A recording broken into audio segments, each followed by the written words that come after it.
Next পার্লামেন্টে আমরা আনার জন্য যখন আনার প্রয়োজন তখনই আসবে। এটা প্রসেসে আছে, অনেক সংযোজন বিয়োজন হচ্ছে।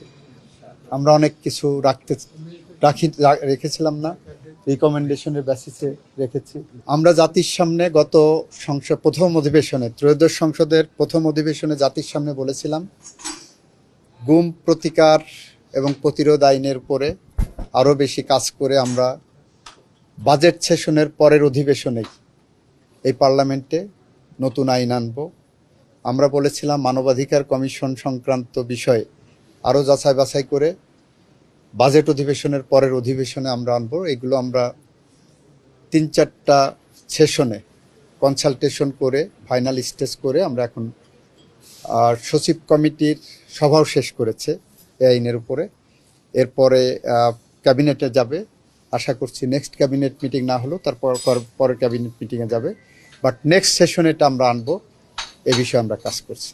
এটা স্ট্রংলি ভারত যে নিজেরাই যেটাকে অনুধাবন করেছেন, এখানে স্ট্রংলি বলার কি আছে, এটা নাম্বার 1। নাম্বার 2 হলো প্রতিনিয়তই এক একটা অপরাধ হয়ে যাচ্ছে এগুলো।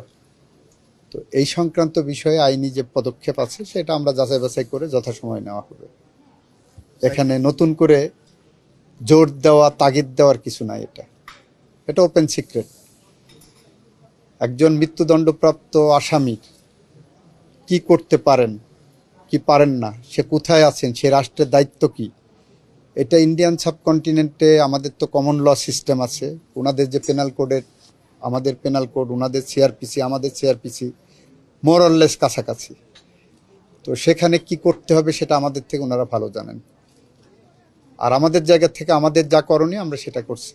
সাইবার আইন আমরা অধিকতর যাচাই বাছাই করে তারপরে আসবো, কারণ এটার সাথে মানুষের ফ্রিডম অফ স্পিচ যেমন জড়িত, একই সাথে মানুষের চরিত্র হননের যে কাজ চলছে এটাও আমাদেরকেই করতে হবে। যেখানে এআই দিয়ে জিনিস এমন কিছু জিনিস রেডি করা হচ্ছে যেটা আসলে ব্যক্তিকে ডিফেম করছে। তো ব্যক্তির ডিফেমেশন সাথে অন্যান্য অপরাধ, and on the other hand article 39 of the constitution, freedom of speech and association, এটা আমাদেরকে অ্যাড্রেস করতে হচ্ছে। এইগুলো অধিকতর যাচাই বাছাই করে কনসালটেশনের পরে আমরা এটা আনতে চাই, তড়িঘড়ির কিছু নাই। আমরা মানুষের কণ্ঠরুদ্ধ করতে চাই না, মানুষকে আমরা বাক্যহীন করতে চাই না।